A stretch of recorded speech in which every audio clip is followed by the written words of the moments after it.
Compte rendu du comité provincial de sécurité présidé par son Excellence, Monsieur le Président de la République, chef de l'État, commandant suprême des forces armées de la République démocratique du Congo et de la police nationale. Goma, le 15 avril 2019. Ont participé à cette réunion le vice-premier ministre, ministre en charge de l'Intérieur et Sécurité à l'intérim, Basile Olongo. Ministre d'État, ministre en charge de la fonction publique, défense nationale et ancien combattant, Excellence Pongongo. Le gouverneur de la province du Nord Kivu. Les chefs d'état-major de forces armées de la République démocratique du Congo. Le commissaire général de la police nationale congolaise. Les chefs de la maison militaire du président de la République. Les chefs d'état-major de renseignement militaire. Les commandants de la garde républicaine. Les directeurs de renseignement généraux de la police nationale congolaise. Les commandants de la 34e région militaire. Les commissaires provinciaux de la police nationale congolaise. Les commandants Soukola II, les commandants du 33e groupement naval, auditeurs militaires supérieurs près la cour militaire, auditeur militaire supérieur près la cour militaire opérationnelle, administrateur général adjoint de l'ANER, ministre provincial de l'administration du territoire, ordre public, affaires coutumières et reconstruction de la province du Nord Kivu, premier président de la cour d'appel du Nord Kivu, procureur général près la cour d'appel Nord Kivu, directeur provincial de l'ANER, directeur provincial de la DGM, directeur du cabinet du gouverneur Jean-Marie Katokolio. Conseiller du gouverneur chargé des questions sécuritaires, Jean-Paul Marigani, rapporteur du comité provincial de sécurité. La province du Nord Kivu en général et la ville de Goma, son chef-lieu en particulier, connaissent un regain de criminalité depuis le début de l'année 2019. Des personnes armées entrent dans la ville de Goma et tuent froidement de paisibles citoyens. Ils se retirent sans être inquiétés par la police et l'armée. Voilà pourquoi, après avoir écouté les cris de détresse de la population du Nord Kivu, le président de la République, chef de l'État, commandant suprême des forces armées et de la police nationale congolaise, a réuni les personnalités dont les noms ci haut cités, afin de trouver des voies et moyens de lutter contre les violences et les éradiquer pour que la population ait la joie de vivre en paix. Tel est le but de la présente réunion. Pour y arriver, le président de la République a accordé la parole aux personnes ci-après. Les gouverneurs ad intérim de la province du Nord Kivu, qui a circonscrit les problèmes vécus au Nord Kivu sous deux volets. 1. Volet politique.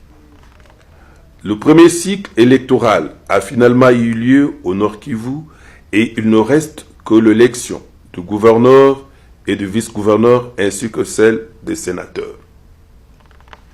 2. Volet sécuritaire. Le gouverneur ad intérim a évoqué les causes endogènes et exogènes de l'insécurité due à la présence de réfugiés Hutu-Rwandais au Nord Kivu, venus en République démocratique du Congo depuis le génocide de 1994 au Rwanda, avec armes dont les effectifs ne sont pas maîtrisés et leur localisation pose problème. Pour cela, il a été recommandé au ministre de l'Intérieur et Sécurité qui s'occupe des questions de réfugiés de pouvoir faire des propositions concrètes pour mettre fin à l'insécurité causée par la présence de ces réfugiés dans notre pays. Dans son deuxième volet, il a signalé la présence de réfugiés congolais Tutsi au Rwanda et à ce sujet, il a été recommandé la tenue de la réunion tripartite RDC-Rwanda-HCR. Le gouverneur a abordé l'aspect socio-économique comme une des sources d'insécurité. Sur ce point, il a été recommandé au gouverneur de province du Nord Kivu de pouvoir décourager les activités commerciales menées par les FDLR, groupes armés et leurs complices congolais dans la vente de bois et braise. Il a également été recommandé au gouvernement de la République démocratique du Congo de voir comment on peut exonérer l'importation du gaz méthane pour réduire l'utilisation de la braise qui détruit l'écosystème. Concernant la fraude minière, tout en encourageant les efforts fournis par la province, le chef de l'État en a pris bonne note et a promis de prendre au niveau central des mesures supplémentaires. À ce qui concerne le DDR, le gouverneur de province à l'intérim a sollicité que la sensibilisation et la réinsertion des éléments des groupes armés locaux soient assurés par la province. Il a aussi souhaité que le président de la République puisse procéder au désenclavement de la province en réhabilitant la route Goma, Sake, Massissi, Walikale jusqu'à Kisangani. Le gouverneur a enfin soulevé les dossiers urgents du plan de contingence en cas d'une éventuelle éruption volcanique qui reste en souffrance faute de signature des autorités congolaises. La partie rwandaise a déjà signé les 10 plans. Le vice-premier ministre en charge de l'intérieur et sécurité a été instruit pour utilement suivre ces dossiers. À ce qui concerne les commandements de la 34e région militaire, les commandants qui coordonnent les 2 zones opérationnelles Sokola 1 et 2 a, au cours de son intervention, avec le concours de tous les commandants militaires cités si haut, évoqué les causes de l'insécurité dans la province du Nord Kivu, dû notamment à la présence de groupes armés étrangers et locaux dont la plupart sont dépendants de leur communauté et soutenus par certains politiciens véreux. Il a également signalé comme cause les règlements des comptes, les conflits fonciers, la quête à l'enrichissement facile et l'acquisition et la circulation facile de armes. Il a saisi la même occasion pour évoquer les difficultés qu'éprouvent les éléments de FARDC de la 34e région militaire. Sur ce point, le chef de l'État a pris bonne note et a promis d'y remédier dans un délai relativement court. Concernant les groupes armés locaux, le chef de l'État a donné des instructions fermes à l'autorité provinciale de procéder à la sensibilisation des communautés, notamment à travers les barzacs communautaires, tout en décourageant les jeunes à adhérer à ces groupes armés. Quant aux acteurs politiques qui entretiennent ces groupes, une disposition a été prise au niveau national visant l'interpellation de toute personne qui se compromettrait dans cette sale besogne, quel que soit son statut. À propos des difficultés éprouvées par les forces armées de la République démocratique du Congo, le chef de l'État a promis d'y apporter une solution en termes de moyens humains, matériels et financiers. C'est dans ce sens qu'il a décidé le relèvement des troupes ayant fait longtemps dans cette zone.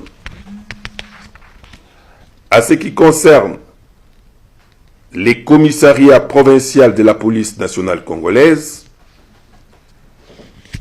qui, pour faire face à la criminalité et au banditisme urbain, les commissaires provinciaux de la PNC a suggéré la mise à la retraite des policiers âgés et le recrutement de jeunes, la formation et le recyclage des policiers, l'équipement de la police nationale congolaise en matériel roulant et c'est du maintien et rétablissement de l'ordre public.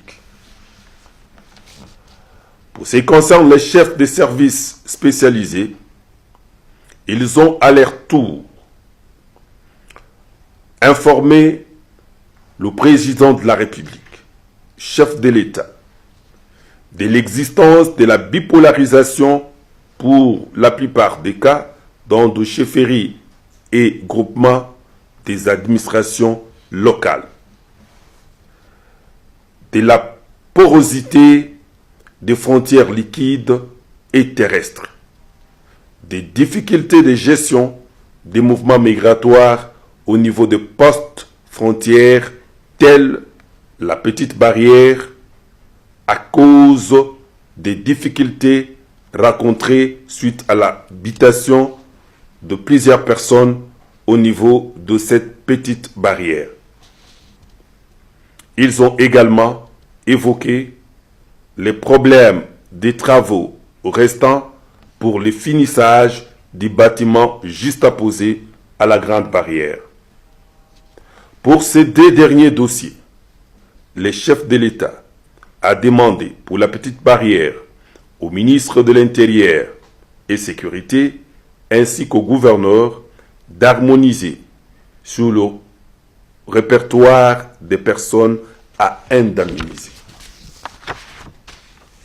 Concernant la Grande Barrière, le chef de l'État a promis de dégager les moyens restants pour que les postes puissent fonctionner normalement.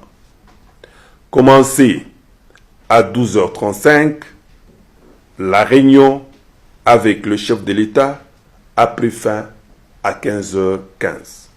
Fait à Goma le 15 avril 2019, le vice-premier ministre à l'intérim, Basile Olongo.